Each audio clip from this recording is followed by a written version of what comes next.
ହିତୋପଦେଶ ଅଧ୍ୟାୟ 16। ଅନ୍ତଃକରଣର କଳ୍ପନା ମନୁଷ୍ୟର ଅଟେ, ମାତ୍ର ଜିହ୍ବାର ଉତ୍ତର ସଦାପ୍ରଭୁଙ୍କଠାରୁ ହୁଏ। ମନୁଷ୍ୟର ସମସ୍ତ ଗତି ଆପଣା ଦୃଷ୍ଟିରେ ନିର୍ମଳ, ମାତ୍ର ସଦାପ୍ରଭୁ ଆତ୍ମାମାନଙ୍କୁ ତୌଲନ୍ତି। ସଦାପ୍ରଭୁଙ୍କୁ ତୁମ୍ଭର କାର୍ଯ୍ୟ ସମର୍ପଣ କର, ତହିଁରେ ତୁମ୍ଭର ସଂକଳ୍ପ ସ୍ଥିରୀକୃତ ହେବ।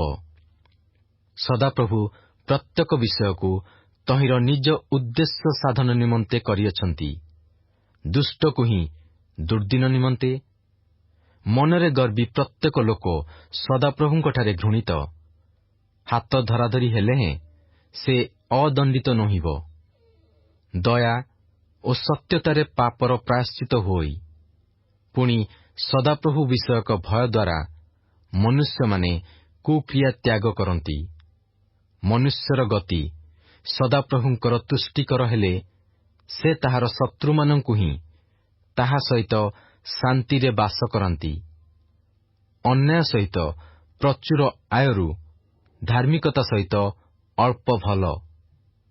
ମନୁଷ୍ୟର ମନ ଆପଣା ପଥ ବିଷୟ କଳ୍ପନା କରଇ, ମାତ୍ର ସଦାପ୍ରଭୁ ତାହାର ଗତି ନିରୂପଣ କରନ୍ତି।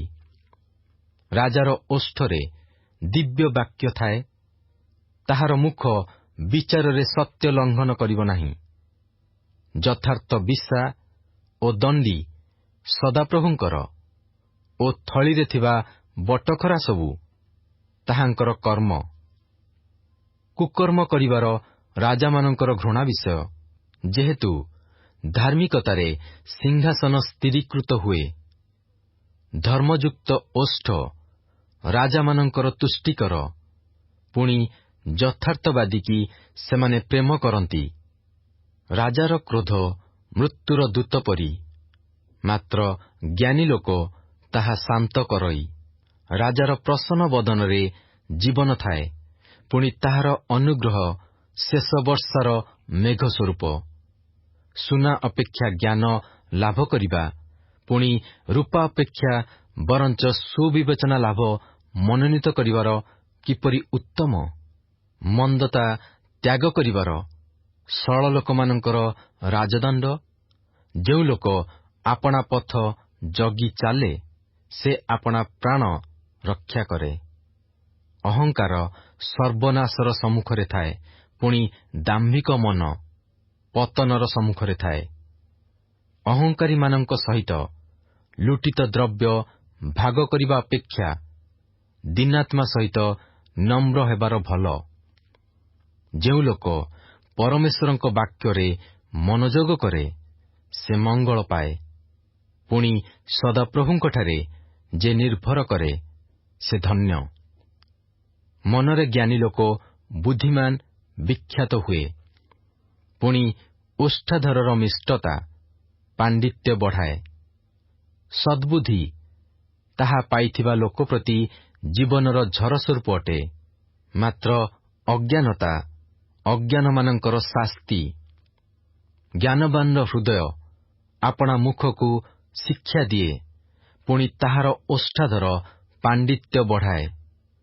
ମନୋହର ଭାଷା ମଧୁଚାକ ସଦୃଶ, ତାହା ମନକୁ ସୁମିଷ୍ଟ, ଅସ୍ଥିକି ସ୍ୱାସ୍ଥ୍ୟ।